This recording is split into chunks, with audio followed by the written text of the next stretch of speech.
Episode के starting में हमें एक मैगजीन का सीन दिखाया जाता है जहाँ पर कि दो लोग होते हैं जो कि शराब पी रहे होते हैं और इसके बाद ये बूढ़ा पर्सन बोलता है कि मैंने काफी दिनों तक इंतजार किया कि मैं तेरे साथ शराब पी सकूं और इस बूढ़े पर्सन का नाम रियोंगजा होता है। और जिसके बाद हमें इस पर्सन को दिखाया जाता है जो कि हमारे इस स्टोरी का मेन प्रोटोगनिस्ट है। ये बूढ़ा पर्सन बोलता है कि तुम्हें याद है जब हम पहली बार मिले थे तो हम दोनों काफी यंग थे। और जिसके बाद ये पर्सन सोचने लगता है कि अगर मैं सोचूं तो मैं जब इससे मिला था। और जिसके बाद हमें वो सीन दिखाया जाता है जब ये पर्सन इस बूढ़े पर्सन से मिलने आया होता है। उस समय हमारा मेन प्रोटोगनिस्ट काफी स्मार्ट लग रहा होता है और हम इस बूढ़े पर्सन को देखते हैं जो कि एक अंकल की तरह लग रहे थे। और जिसके बाद हमें द ग्रेट रिग्रेशन टेक्निक के बारे में बताया जाता है और ये टेक्निक जीवी फैमिली का one of the best achievement होती है। और ये एक ऐसी टेक्निक है जिसे यूज करना इम्पॉसिबल है, लेकिन मैं इसे पूरा कर सकता था लेकिन मेरे पास कोई भी चॉइस नहीं बची थी। मुझे इस टेक्निक को छोड़ना पड़ा क्योंकि इस टेक्निक को परफॉर्म करने के लिए 5 मटेरियल्स की जरूरत पड़ती है और जिसे की केतर करना इम्पॉसिबल है। और हम जवान रियोंगजा को देखते हैं जो कि हमारे प्रोटोगनिस्ट में बोलता है कि अगर तुम इन 5 मटेरियल्स को ला दोगे तो मैं तुम्हारे लिए इस टेक्निक को परफॉर्म करूंगा। और जो पहला मटेरियल हुआ है जो कि थंडर बेल है जो कि हेवनली विंड कल्ट से है, एक पवित्र आर्टिफैक्ट है। और दूसरा एक डिवाइन फर्नेस होता है जो कि डिवाइन ड्रैगन फैमिली से होता है और वो भी एक पवित्र आर्टिफैक्ट होता है। और तीसरा मटेरियल 10,000 साल कर्ब का कोर एसेंस होता है। और चौथा मटेरियल डिमोनिक सोल होता है जो कि डिमोनिक कल्ट से होता है। फिर हमें यहाँ पर 5 मटेरियल्स के बारे में नहीं बताया जाता तो स्टोरी को कंटिन्यू करते हैं। और जिसके बाद बूढ़ा व्यक्ति बताता है कि मुझे 5 मिलियन यांग मिल सकते थे और इसके अलावा मैं कुछ और पाने में कैपेबल नहीं था, लेकिन जो व्यक्ति मेरे सामने बैठा है वो सब कुछ पाने में कैपेबल है। और जिसके बाद बूढ़ा व्यक्ति बताता है कि लास्ट मटेरियल डिमोनिक सोल को ये बंदा डेमन कल्ट गया था लेकिन उसके बाद ये काफी लंबे समय तक डिसअपीयर हो गया।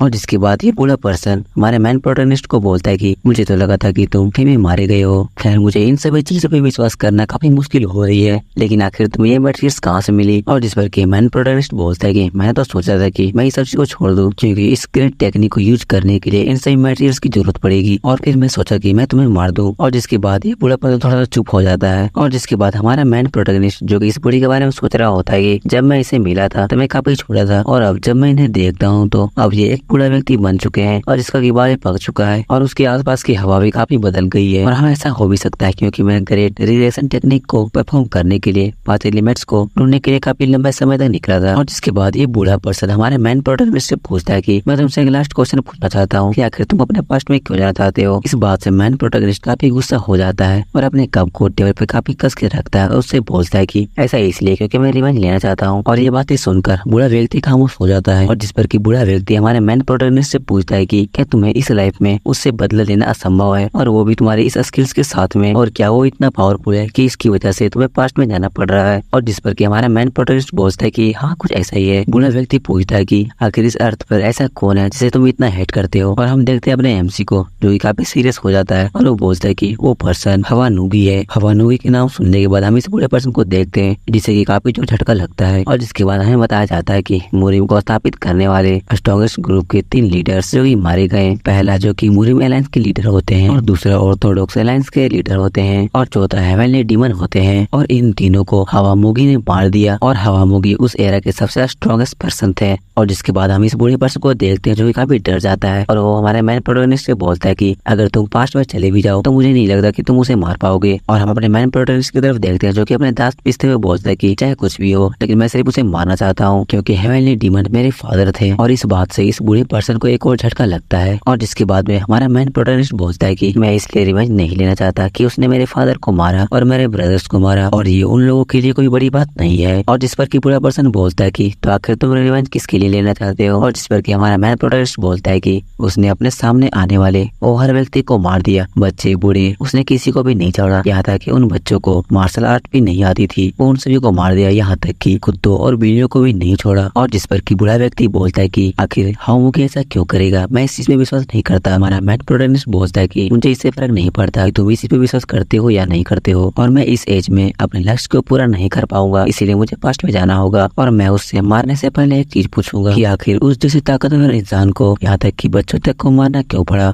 और हमारे एमसी की बातें सुनकर ये बूढ़ा व्यक्ति खामोश रहता है। एमसी बोलता है कि अगर ग्रेट रिग्रेशन टेक्निक सफल रहेगी तो मैं पास्ट में चला जाऊंगा। और जिसके बाद ये बूढ़ा पर्सन हमारे एमसी से एक बात पूछता है और उसे बोलता है कि अगर तुम पास्ट में चले जाओ तो प्लीज तुम मुझ पर एक उपकार करना। एमसी पूछता है कि आखिर क्या है। और जिसके बाद वो बूढ़ा व्यक्ति बोलता है कि तुम पास्ट में जाने के बाद मुझे ढूंढना और तुम मुझे शादी करने से रोक लेना। और जिसके बाद वहाँ पर कुछ देर के लिए वहाँ का माहौल शांत हो जाता है। और जिसके बाद हम अपने एमसी को देखते हैं जो कि जोर जोर से हंसने लगता है और बूढ़ा पर्सन बोलता है कि यह मजाक मत करो कि मैं अपनी पूरी लाइफ को अकेला रहना चाहता हूँ। और जिस पर कि MC बोलता है कि तो ठीक है, मैं वो काम कर दूंगा। और जिसके बाद बूढ़ा पर्सन बोलता है कि तो चलो हम उस स्थान पर चलेंगे जहाँ पर हम अपने रिग्रेशन टेक्निक का उपयोग करने वाले हैं। हमारा MC उठने के बाद थोड़ा लड़खड़ाने लगता है और जिस पर कि बूढ़ा पर्सन उसे सहारा देता है। MC बोलता है कि इन सारे मटेरियल्स को ढूंढने के बदले मुझे थोड़ी सी कीमत चुकानी पड़ी और इसके बदले में मुझे एक आंख और एक हाथ को देनी पड़ी। और जिसके बाद हम उन चारों मटेरियल्स को देखते हैं और जिसके बाद ये सेरेमनी स्टार्ट हो जाती है। और जैसे ही वो बूढ़ा पर्सन चारों मटेरियल्स को रिफाइन करने लगता है तो हम देखते हैं कि वहाँ पर काफी सारी ब्लैक एनर्जी निकलने लगती है। और जिसके बाद बूढ़ा पर्सन काफी सारे मंत्र बोलने लगता है और सारे मटेरियल्स ग्लो करने लगती है। और कुछ देर के बाद और काफी मुश्किल करने के बाद हम देखते हैं कि बूढ़ा व्यक्ति के सामने लाइट आने लगती है और कुछ देर के बाद वो लाइट धीरे धीरे तेज होने लगती है और वहाँ पर एक पोर्टल बन जाती है। और जिसे देखकर बूढ़ा व्यक्ति को हम देखते हैं कि काफी खुश हो जाता है और वो बूढ़ा पर्सन इतना खुश हो जाता है कि वो चिल्ला के बोलने लगता है कि मैंने कर लिया, मैंने कर लिया। और हम देखते हैं कि उस बूढ़ा पर्सन के आंख में आंसू आने लगते हैं जो कि उसकी खुशी के आंसू होते हैं। लेकिन बूढ़ा पर्सन देखता है कि हमारा MC जो कि कोई जवाब नहीं दे रहा होता है और वो वहीं पर हम देखते हैं कि बेहोश हो गया होता है। और इसे देखने के बाद हम बूढ़े पर्सन को देखते हैं जो कि पोर्टल के अंदर जाने लगता है और वो हमारे MC को बोलने लगता है कि प्लीज मुझे माफ करना और मैं तुमसे वादा करता हूँ कि मैं वहाँ पर मैं तुम्हारी काफी मदद करने वाला हूँ। तुम्हारे आने वाली आपदा को मैं तुम्हें पहले ही बता दूंगा और मैं तुम्हें काफी मदद करूंगा। लेकिन अचानक हम देखते हैं कि वो बूढ़ा पर्सन वहीं पर रुक जाता है, उसे कुछ महसूस होता है और जिसके बाद उसे पता चल जाता है कि उसकी बॉडी के एक्यूपंक्चर जो कि लोग कर दिए गए हैं और जिसके कारण उसकी बॉडी नहीं हिल पा रही होती है। और तभी उस बूढ़े पर्सन के पीछे से हमारा MC निकलता है और उसे बोलता है कि आखिर तुम क्या करना चाहते हो। और जिसके बाद MC उस बूढ़े पर्सन के आगे आने के बाद बोलता है कि और लोगों का पता नहीं आखिर तुम ऐसा कैसे कर सकते हो। और हम देखते हैं कि उसका सर पकड़ के उसे जमीन पर गिरा देता है और जिसके बाद उसका कॉलर पकड़ लेता है। और जिसके बाद में हम उस बूढ़े पर्सन को देखते हैं जिसकी आंख में काफी आंसू आने लगते हैं और वो हमारा MC को बोलता है कि मैं थोड़ी देर के लिए वहाँ में आ गया था। मुझे पता है कि तुम इन मटेरियल्स को पाने में अपना काफी कुछ खोए हो और शायद मुझे ऐसा नहीं करना चाहिए था, प्लीज मुझे माफ कर दो। और जिसके बाद हम अपने MC को देखते हैं जो कि उस बूढ़े पर्सन को छोड़ देता है। और जिसके बाद MC बोलता है कि मैं भी एक सेल्फिश पर्सन हूँ और मुझे अपने अलावा किसी और की परवाह नहीं था क्योंकि मुझे पता था कि मैं उन मटेरियल्स को कैसे पा सकता हूँ और अगर तुम कोई और होते हैं तो मैं उसे अभी मार देता। और हम देखते हैं कि MC काफी गुस्से में होता है। और जिसके बाद MC उस बूढ़े पर्सन का पूरा नाम लेता है और वो बोलता है कि जी रोहिंग्या, मेरे लिए इतने दिनों तक इंतजार करने के लिए धन्यवाद। और हम इस बूढ़े पर्सन को देखकर जो कि अभी भी रो रहा होता है और वो हमारे MC को अभी भी सॉरी बोले जा रहा होता है। और तभी अचानक MC देखता है कि अर्थ की समय जो कि रुक चुकी है और वहाँ की सारी चीजें जो कि रुक गई है सिवाय उसकी। और तभी एक आवाज आती है जो कि बोलती है कि तुम टेस्ट में पास हो गए हो। और जिसके बाद जैसे ही MC पीछे मुड़ के देखता है तो वहाँ पर एक बूढ़ा आदमी जिसकी बॉडी काफी ग्लो कर रही होती है वो सामने होता है। और जिसके बाद MC पूछता है कि आखिर तुम हो कौन। और जिस पर ये पर्सन बोलता है कि मैं वो पर्सन हूँ जो कि तुम्हें पास्ट में भेज सकता हूँ। जो बातें सुनकर MC काफी हैरान हो जाता है। और जिसके बाद ये पर्सन बोलता है कि कोई भी इंसान हेवंस के लॉजिक को नहीं समझ सकता। और जिसके बाद वो MC से बोलते कि तो तुमको क्या लगा था कि तुम कुछ मटेरियल्स को गैदर करने के बाद तुम ट्रेवल कर सकते हो और ये सारे मटेरियल इस टेक्निक के ट्रू मटेरियल्स नहीं है, लेकिन तुमने अपनी काफी एफर्ट्स के बाद इन सभी चीजों को हासिल किया है। और हम देखते हैं कि उस पर्सन ने उन सारे मटेरियल्स को ब्लास्ट कर दिया होता है जिसे कि हमारा MC इतना मेहनत करने के बाद किधर किया था। और वो पर्सन हमारे MC को बोलता है कि तुमने टेस्ट को पास कर लिया और तुमने अपनी लाइफ को एक लक्ष्य के साथ जिया है और तुमने अपना सब कुछ सेक्रीफाइस कर दिया। और मुझे माफ करना जी रोहिंग्या, तुम्हारा लास्ट टेस्ट था जो कि वास्तव में सभी चीजों से ही कठिन था, लेकिन तूने इसे भी काफी आसानी से पास कर लिया। और जिस पर के MC बोलता है कि अगर मैंने परीक्षा पास कर ली तो मैं अपनी कोई भी इच्छा को पूरा कर सकता हूँ, तो ठीक है मुझे पास्ट में भेज दो। और जिस पर कि वो पर्सन हमारे MC से पूछता है कि अगर तुम वहाँ पर क्या करोगे। और जिस पर कि MC बोलता है कि मैं उसे मार दूंगा जो मरने का लायक है और मैं उसे बचा लूंगा जो मरने का लायक नहीं है। जिस पर कि वो पर्सन बोलते तो क्या तुम अपने पास्ट में इसीलिए जाना चाहते हो। MC बोलता है कि मैं अपने लाइफ को अच्छे से जीना चाहता हूँ, या शायद मैं अपने पास्ट में इससे जाना चाहता था क्योंकि मुझे अपने लाइफ के तरीके में पछतावा था। यह हवा मूवी के लिए मेरे मन में इतना गुस्सा। और जिस पर कि वो पर्सन हमारे MC से पूछता है कि आखिर तुम्हें किस चीज का पछतावा है। MC को हम काफी गुस्से में देखते हैं, वो चिल्लाते हुए बोलता है कि जब से मैं पैदा हुआ तब से कोई भी काम मेरी इच्छा अनुसार नहीं हुआ है और सभी चीज पहले से निश्चित थे और इतनी सारी घटनाओं ने मुझे परेशान कर दिया था और इससे पहले कि मुझे इस चीज का एहसास होता मेरी पूरी लाइफ खत्म हो गई। और जिसके बाद ये पर्सन बोलता है कि मैं काफी क्यूरियस हूँ कि तुम आखिर इस लाइफ को कैसे जियोगे और मैं तुम्हें पास्ट में भेजने के लिए काफी एक्साइटेड हूँ। और हम देखते हैं कि उस पर्सन का बॉडी पूरा डिसॉल्व होने लगता है। उस पर्सन के जाने के बाद हम देखते हैं कि वहाँ की समय जो रुकी हुई थी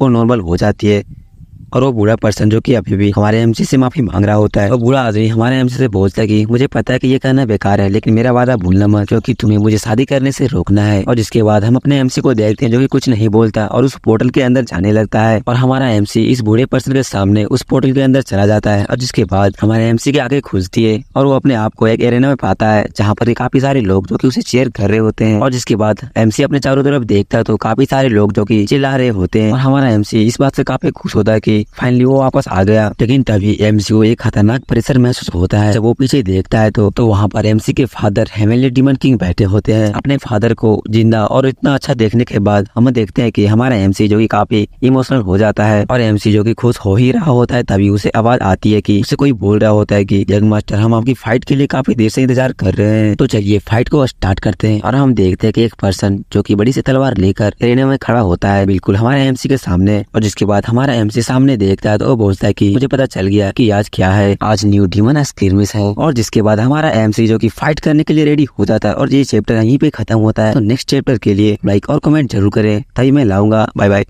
इस चैप्टर में हम उसी बंदे को देखते हैं जो कि हमारे एमसी से बोलता है कि अगर आप मुझसे डर गए तो आप हार मान सकते हैं। और हम एमसी को देखते हैं जो कि उसे जवाब नहीं देता। उसके बाद वो हमें बताता है कि मुझे काफी बुरा लगा था जब इसने मुझे चूज किया था, और उस समय मुझे ऐसा लगा कि वो मेरे बड़े भाई से मुझे कम आंक रहा है। लेकिन मुझे बाद में पता चला था कि इसने मुझे किसी और कारण से चूज किया था। इसने और मेरे खाना बनाने वाले ने मिलकर मेरे राइस में एनर्जेटिक से प्रेरिंग पॉइजन को मिला दिया था, और मैं इस गंदी चाल से उस दिन में मैच हार गया था। और इस घटिया चाल के पता लगने के बाद मैंने इस बात को अपने फादर से बोला था, लेकिन जिस पर मेरे फादर ने मुझे कोई भी जवाब नहीं दिया। ऐसा इसलिए कि मैं एक छोटी सी चाल में फंस गया, और इस दिन के फेलियर की वजह से मेरी लाइफ पूरी तरह से बर्बाद हो गई। और ये सब कुछ आज से ही स्टार्ट हुई थी। और तभी हमारे एमसी की आंखें खुलती है और सामने वाला पर्सन बोलता है कि लगता है आपको फाइट पर ध्यान नहीं है, और ऐसा लग रहा है कि आप मुझे इग्नोर कर रहे हैं। और जिसके बाद हमारा एमसी होता है उस पर्सन से बोलता है कि आखिर तुम्हारा नाम क्या है। और जिस पर कि ये पर्सन उसे अपना नाम बताता है, और इस पर्सन का नाम गुप योगी होता है। और जिसके बाद एमसी भी बताता है कि one of the 8 demon supreme Gup योंगजा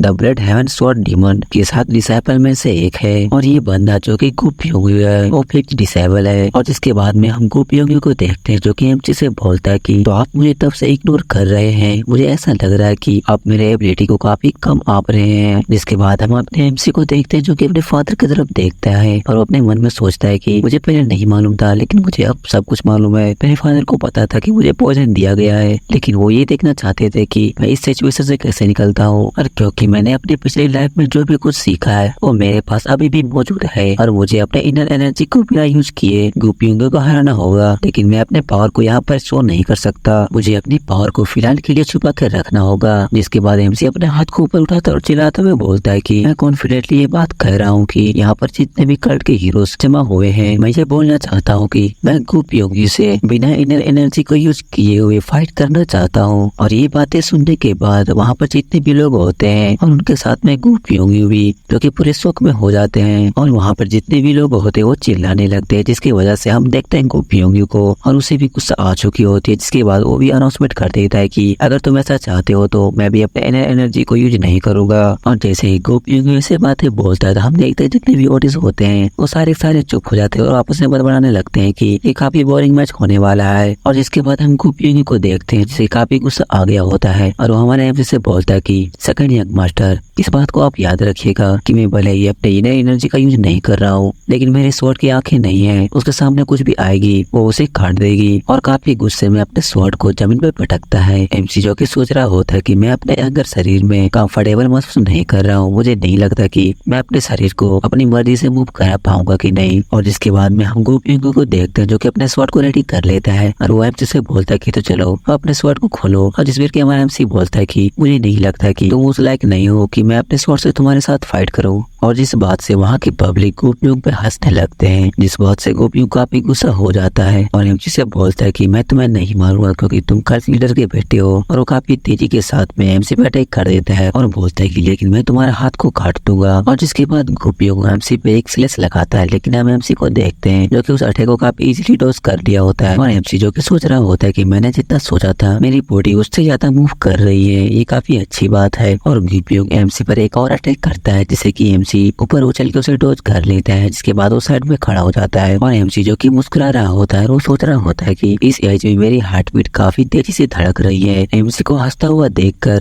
गोपियों को काफी गुस्सा आ जाता है और वो एमसी पर फिर से अटैक कर देता है, लेकिन इस बार हम देखते हैं कि एमसी को जो कि गोपियों की तरफ बढ़ देता है और एमसी अपनी कोहनी की मदद से गोपियों के छाती में मारता है और जिससे गोपियों का भी बैडली इंजर्ड हो जाता है। लेकिन हम एमसी को देखते हैं जो कि अपनी फिस्ट से उसके चेहरे पे मारता है और एमसी यहाँ तक भी नहीं रुकता है और वो गोपियों पे काफी सारे पंचेस की बरसात कर देता है और इसके बाद में उसे फाइनल पंच मारता है, जिससे काफी दूर जाके गिरता है। लेकिन हम एमसी को देखते हैं जो कि गोपियों को हाथ पकड़ कर वो गोपियों के हाथ को भी तोड़ देता है, जिसके कारण हम गोपियों को देखते हैं जो कि दर्द से चिल्लाने लगता है और जिसके बाद एमसी गोपियों को छोड़ देता है। हम देखते हैं वहाँ पर जितने भी ऑडियंस होते हैं गोपियों की ऐसी हालत देखने के बाद वो सारे चुप हो जाते हैं और जिसके बाद एमसी गोपियों को हरा देता है। एमसी सोच रहा होता है कि अब जब मैं अपने पास्ट में आ गया हूँ तो मैं अपने लाइफ को सुधार दूंगा और जिसके बाद डीमन का लीडर खड़े हो जाते हैं और वो बोलते हैं कि जैसा कि मैंने कहा था कि जो 20 मैच को जीतेगा मैं उसकी एक इच्छा को पूरी करूंगा, तो बताओ तुम्हारी विश क्या है। एमसी जो कि सोच रहा होता है कि यूजुअली लोग इस कंपटीशन को जीतने के बाद कुछ अच्छी स्वॉर्ड या कुछ मार्शल आर्ट के मैनुअल विश जो की मांगेंगे और यही सब की रिक्वेस्ट होती है, लेकिन मैं अपने अंदर आत्मा की बातें सुनूंगा। और जिसके बाद एमसी अपना विश बोलता है कि फादर मैं आपके साथ हंट पर जाना चाहता हूँ और यही हमारी विश है। एमसी के विश सुनने के बाद हम कल्ट लीडर को देखते हैं जो कि कुछ देर के लिए चुप हो जाते हैं और बाहर जितने भी ऑडियंस होते हैं वो सारे के सारे इस बात से काफी हैरान होते हैं और जिस पर कल्ट लीडर एमसी से पूछते हैं कि तो तुम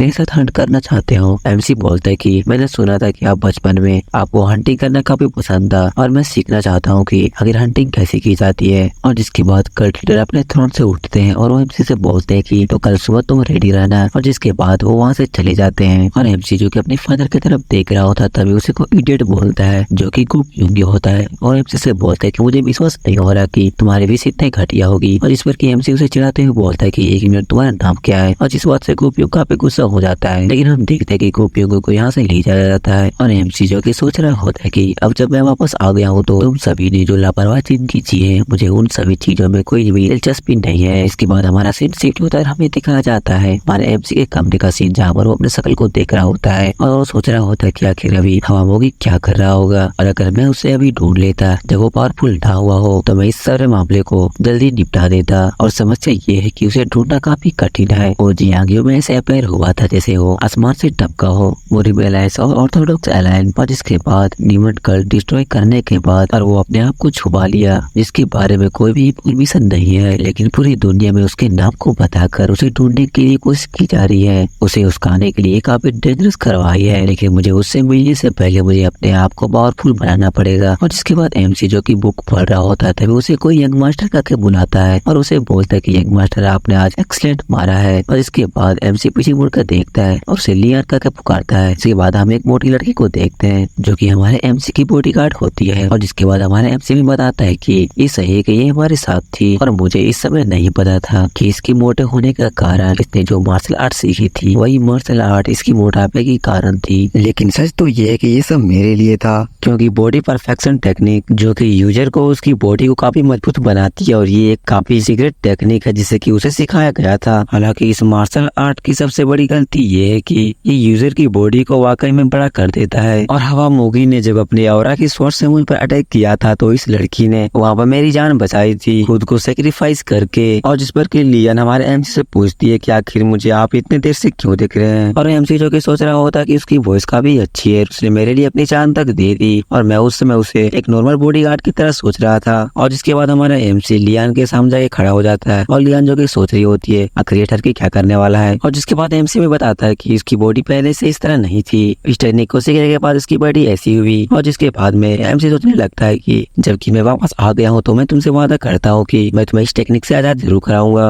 और जिस पर कि लियान एमसी से पूछती है कि आखिर आप ठीक है। एमसी बोलता है कि हाँ मैं भी ठीक हूँ। लियान बोलती है कि लेकिन आप तो काफी अजीब व्यवहार कर रहे हैं। और जिसके बाद एमसी वहाँ से जाने लगता है और लियान से बोलते कि चलो हमें वहाँ जाना है। लियान पूछती है कि आखिर हमें कहाँ जाना है। एमसी बोलता है कि हमें डाइनिंग टेबल पर जाना है। और जिसके बाद हमें डाइनिंग हॉल का सीन दिखाया जाता है जहाँ पर सारे खाना बनाने वाले खड़े होते हैं। एमसी उनसे पूछता कि आखिर तुम लोगों ने ऐसा क्यों किया। हम देखते हैं खाना बनाने वाले के लीडर जो कि बोलते हैं कि आखिर हमने क्या किया, इसका क्या मतलब है।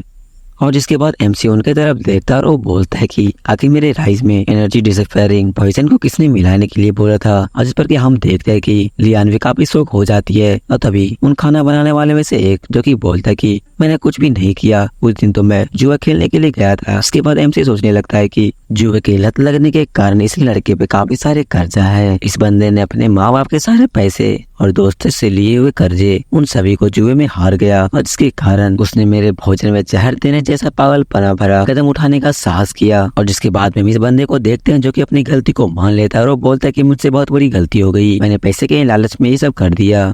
और जिसके बाद में हम एमसी को देखते हैं जो कि उस बंदे के पास जाता है और उससे पूछता है कि क्या तुम्हें गुप योंगियों ने पैसे के बदले में ऐसे करने के लिए कहा था। इस पर कि ये बंदा यस बोलता है। और जिसके बाद हम अपने एमसी को देखते हैं जो कि उसके पास जाता है और उसका सर को काट देता है, जिससे कि वहाँ पर सारे लोग शौक हो जाते हैं। और जिसके बाद हमारा एमसी कैंटीन के मेन चीफ की तरफ देखता है। हम देखते हैं मेन चीफ जो कि एमसी से माफी मांगने लगता है और सारी गलती को अपने ऊपर ले लेता है, जिस पर कि एमसी बोलता है कि ऐसा करने की कोई जरूरत नहीं है। और जिसके बाद हम देखते हैं कि एमसी वहाँ से जाने लगता है, उनसे बोलता है कि मुझे यहाँ आए हुए काफी देर हो चुकी, इसीलिए मुझे डिनर खाना जल्दी चाहिए। और जिस पर कि कैंटीन का चीफ कुछ भी नहीं बोलता। जिसके बाद हम देखते हैं यान को जो कि एमसी के पीछे आ रही होती है। जिसके बाद हम एमसी को देखते हैं जो कि यान की तरफ देखता है और मुस्कुराता है। और जिसके बाद हमें नेक्स्ट हेवनली डीमन पेवेलियन का दिखाया जाता है, जहाँ पर हम देखते हैं कल्ट लीडर जो कि वहाँ पर खड़े होते हैं और जो कि हमारे एमसी से बोल रहे होते हैं कि आखिर इन चीजों की क्या जरूरत है। हमारा एमसी बोलता है कि अगले कुछ दिनों तक ये हमारे काफी काम आने वाली है। और जिस पर कि एमसी के फादर बोलते हैं कि हम सिर्फ वहाँ पर एक दिन के लिए जा रहे हैं और हम हंट के लिए जा रहे हैं। और जिस पर कि एमसी बोलता है कि आखिर कौन जानता है कि हमें वहाँ पर कितने दिन लगने वाले हैं। और जिसके बाद एमसी के फादर बोलते हैं खैर कोई बात नहीं, अगर ये तुम्हारा सपना हंट करने की तो चलते हैं। और जिसके बाद दोनों बाप बेटे हंट पर चल जाते हैं। इसके बाद हमें वेली का सीन दिखाया जाता है जहाँ पर कि हमारा एमसी और कल्ट लीडर जो कि चल रहे होते हैं। कल्ट लीडर एमसी से बोलते हैं कि मैंने तुम्हारे बारे में जितना सोचा था तुम उससे बेहतर हो। और जिस पर कि एमसी कुछ भी नहीं बोलता और वो सोच रहा होता है कि ऐसा लग रहा है कि मेरा फाइट जो कि यूपीओ से हुआ था उसमें मेरे फादर ने नोटिस कर लिया था कि मैं अपने स्किल्स को छुपा रहा हूँ और शायद मुझे इसके बारे में बता देना चाहिए। और जिसके बाद एमसी उसे बोल देता है कि मैं अपने स्किल को छुपा रहा था। और जिस पर कि उसके फादर बोलते हैं कि हाँ मुझे पता है। और जिसके आगे की काफी सारी बकवास बातें होती है जिसे मैं स्किप कर दे रहा हूँ और इम्पोर्टेंट चीजें बता दे रहा हूँ। और जिसके बाद कल्ट लीडर हमारे एमसी से पूछते हैं कि आखिर तुमने सोअरिंग स्वॉर्ड आर्ट को कितना तक मास्टर किया है। और जिसके बाद हमारा एमसी हमें बताने लगता है कि सोअरिंग स्वॉर्ड आर्ट जो कि हेवनली डीमन कल्ट के ब्लड लाइन तक ही सीमित है और ऐसा माना जाता है कि ये एक्सट्रीमली एडवांस मार्शल आर्ट है जो कि डीमन सुप्रीम की द्वारा सीखी गई हुई मार्शल आर्ट है। और जिसके बाद एमसी जो कि अपने फादर से बोलता है कि मैंने इसे कॉम्पिटिटिव मार्शल कर लिया है। लेकिन तभी हम देखते हैं कि एमसी पर कोई अटैक करता है और जिससे कि एमसी काफी बार बार बचता है और जहाँ पर वो अटैक लगा होता है उसकी बैक पूरी तरह से छेद हो चुकी होती है। एमसी सोच रहा होता है कि अगर मैं अपने चेहरे को स्ट्रेटली मूव नहीं की होती तो आज मेरा मुंह जो कि पूरा बर्बाद हो चुका होता है। कल्ट लीडर एमसी से पूछता है कि हाँ तुमने कम्प्लीटली से मास्टर कर लिया है। जिस पर कि एमसी बोलता है कि अगर मैं इसे डोज नहीं करता तो आप क्या करने जा रहे थे। और जिस पर कि एमसी का फादर बोलते हैं कि अगर तुम इस आर्ट को कम्प्लीटली मास्टर कर लिए होते तो इसे आराम से डोज कर लेते।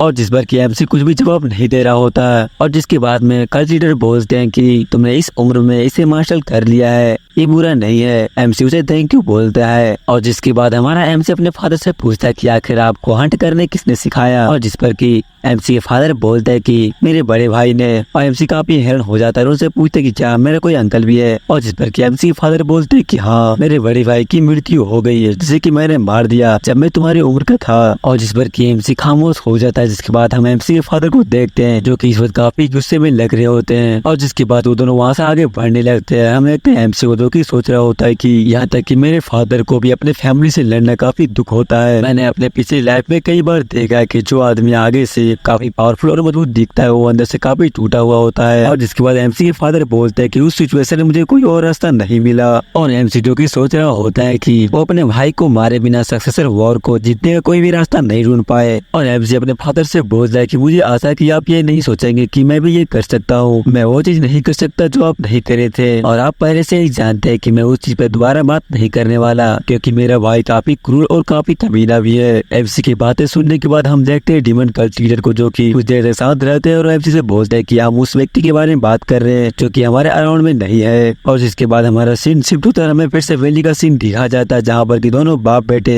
एक माउंटेन को क्रॉस कर रहे होते हैं और हम अपने एमसी को देखते हैं जो कि सोच रहा होता है कि, और गाइस क्या आपको पता है कि एमसी किस बारे में सोच रहा है? वो सोच रहा है ये कि मैं अपने पास्ट लाइफ में शादी नहीं की थी, इसीलिए मुझे नहीं पता है कि आखिर बच्चे पैदा करने के बाद कैसा महसूस होता है। मैं काफी एक्साइटेड हूँ कि आखिर फादर बनना कैसा होता है। और गाइस कसम से मैं इस राइटर को इतना मारना चाहता हूँ ना कि मैं मार्क्स भाई क्या क्या क्या लिखा है तू। और गाइस स्टार्टिंग की मार में काफी पीक पे चल रही थी, तो गाइस मैं बोरिंग चीजों को हटा दूंगा और सिर्फ मेन पार्टी को ही बताऊंगा। और जिसके बाद हम दोनों बाप बेटे को देखते हैं जो कि एक व्हीली के ऊपर चढ़े गए होते हैं, जिसके बाद उसके फादर होते हैं जो बोलते हैं कि हमें डिनर के लिए कुछ उपाय करना होगा। और जिस पर कि एमसी बोल रहा है कि आखिर हम क्या मारने वाले हैं। और जिस पर कि उसके फादर बोलते हैं कि सबसे पहले तुम अपनी आंखों को बंद करो और अपने आसपास के वातावरण को महसूस करो। और जिसके बाद एमसी अपने आंखें को बंद कर लेता है। जिसके बाद हमें बताया जाता है कि जब मार्शल मास्टर्स अपने अपॉरिटी पता लगाने की कोशिश करते हैं तो अपने आसपास की हवा की वाइब्रेशन को महसूस करते हैं और जिसे कि आमतौर पर एनर्जी फ्लो कहते हैं। और जिसके बाद हम अपने एमसी को देखते हैं जो कि एनर्जी फ्लो को महसूस कर रहा होता है और वहाँ पर उसे सिर्फ अपने पिता का एनर्जी फ्लो ही महसूस हो रहा होता है। और जिसके बाद एमसी के फादर उसे गाइड करने लगते और उसे बोलते कि अपने एनर्जी को एक लाइन की तरह बनाओ, अपनी एनर्जी को बिना तोड़े उसे थिनर बनाओ और अपनी बॉडी को एक सूत की गांठ समझो और उस एनर्जी को अपनी बॉडी से धीरे धीरे करके निकालते जाओ। और जिसके बाद में हम अपने एमसी को देखते हैं जिसकी बॉडी से एक एनर्जी निकलती है जो कि घने जंगल में जाने लगती है। एमसी के फादर उससे पूछते कि क्या तुम्हें कुछ मिला? एमसी बोलता है कि नहीं, मुझे और खोजने पड़ेगा। और जिसके बाद में हम देखते हैं कि एमसी की वो एनर्जी एक ट्री के पास से गुजरते हुए जाने लगता है और जिसके बाद में वो एक एनर्जी फ्लो को महसूस करता है और काफी मुश्किल के बाद उसे घास से होते हुए उसे एक सुअर की एनर्जी फ्लो महसूस होती है जहाँ पर एक रियल का सुअर होता है। और जिसके बाद एमसी अपने आंखें खोलता है और अपने फादर से उस जंगली सुअर के बारे में बता देता है। और जिस पर कि एमसी के फादर एमसी से बोलते हैं कि हाँ मुझे पता है कि वो बियर है। और जिसके बाद वो एमसी से बोलते हैं कि पहले तो मुझे भी यह अनुमान लगाने में कोई दिक्कत नहीं थी कि इतनी दूरी पर भी यह सही होगा। और जिस पर कि एमसी बोलता है कि आखिर मुझे एक ऐसी बॉडी मिली है जो कि मार्शल आर्ट को काफी जल्दी सीखती है और ये मेरे लिए कोई बड़ी बात भी नहीं है। और रीडर एमसी की तरफ देखते और कुछ भी नहीं बोलते। जिसके बाद हमारा सीन शिफ्ट होता है और हम देखते कि दोनों बाप बेटे उस सुअर को पका रहे होते हैं। एमसी के फादर एमसी से पूछते हैं कि क्या तुमने जंगली जानवर को मार के पकाकर खाने का तरीका ढूंढा है? एमसी बोलता है कि नहीं, मैंने एक बुक में पढ़ा था। एमसी के फादर एमसी से बोलता है कि ऐसा लगता है कि तुमने इसे पहली बार नहीं किया, तुम काफी स्किल्स लगते हो। और एमसी जो कि सोच रहा होता है कि मैंने पास्ट में काफी सारे सुअर को मार कर खाया है, काउंटलेस सुअर्स को। और जिसके बाद एमसी के फादर एमसी से बोलते हैं कि तुम मेरे साथ शिकार पर इसलिए जाना चाहते थे कि तुम मुझे खुश कर सके और तुम सक्सेसर बन सके हो। और जिस पर एमसी बोलता है कि नहीं, मैं जानता हूँ कि ये चीजें आप पर काम नहीं करेगी, मैं आपके हेल्प के बिना अपने दम पर मैं सक्सेसर बन सकता हूँ। एमसी के फादर एमसी से पूछते हैं कि आखिर तुम इतने कॉन्फिडेंट क्यों लग रहे हो और आखिर तुम मेरे साथ हंट पर क्यों जाना चाहते थे? और जिस पर एमसी बोलता है कि मेरे पास दो रीजन है। पहला ये कि मैं आपसे कुछ सीखना चाहता था जिससे मैं स्ट्रॉन्ग बन सकूं और मुझे लगता है कि मैं पहले उद्देश्य में मैं सक्सेसफुल हो चुका हूं। और जिसके बाद एमसी के फादर एमसी से पूछते हैं कि आखिर स्ट्रॉन्ग बनने के बाद तुम क्या करोगे? और जिस पर एमसी बोलता है कि मुझे लगता है कि आप गलत समझ रहे हैं, इसीलिए मैं आपको एक्सप्लेन करता हूँ। और मैं इसलिए स्ट्रॉन्ग नहीं बनना चाहता कि मुझे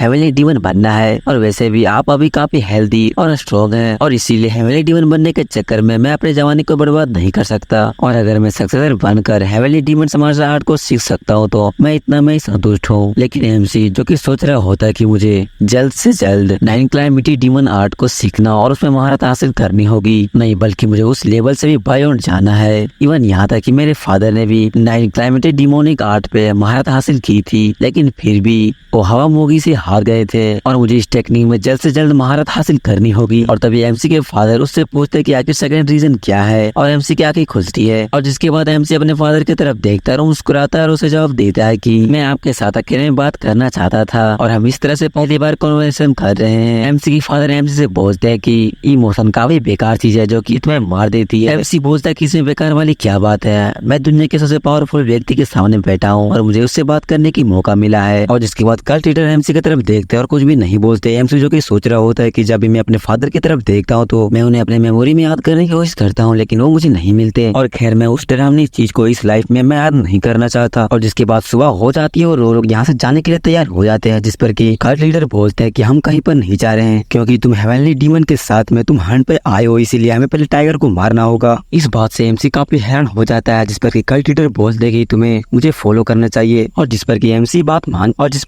मान जाता है। जिसके बाद हमें दिखाया जाता है कि वो लोग घने जंगल के बीच में जाते हैं। कल्ट लीडर एमसी को बोलते हैं कि अपने आंखें बंद करो और विंड के थ्रू टाइगर के एनर्जी फ्लो को महसूस करो। और एमसी जो कि सोच रहा होता है कि मैं इतने साल तक मार्शल आर्ट सीखता रहा लेकिन मैं एनर्जी फ्लो को नहीं जानता था और ना ही मुझे कोई सिखाने वाला था। और जिसके बाद में हम देखते हैं कि एमसी अपने आंखें को बंद करता है और टाइगर के एनर्जी फ्लो को महसूस करने की कोशिश करता है। और पीछे से कल्ट लीडर जो कि एमसी को गाइड कर रहे होते हैं और काफी मेहनत करने के बाद उस एनर्जी फ्लो को ढूंढ लेता है जिसे वो इतनी देर से मेहनत कर रहा होता है। और हम देखते हैं कि वो एनर्जी फ्लो पेड़ों से गुजरते हुए हम देखते हैं कि वहाँ पर एक टाइगर होता है जिसकी आंखें काफी चमक रही होती है और वो काफी खतरनाक लग रहा होता है। और जिसके बाद एमसी उस टाइगर के बारे में अपने फादर से बताने लगता है। एमसी के फादर बोलते हैं कि तो इसमें क्या गलत है। और जिसके बाद वो एमसी से बोलते हैं कि अपने एनर्जी डिस्चार्जिंग ट्रेनिंग में तुम्हें लेजी नहीं होना चाहिए और तुम एनर्जी की जितनी भी लाइन बना सकती हो तुम्हारी जीने की संभावना उतनी बढ़ जाती है। और जिस पर कि एमसी बोलता है कि मैं समझ गया, अगली बार से मैं ध्यान रखूंगा। और जिसके बाद हम इन दोनों बाप बेटे को देखते हैं जो कि मिलकर शराब पी रहे होते हैं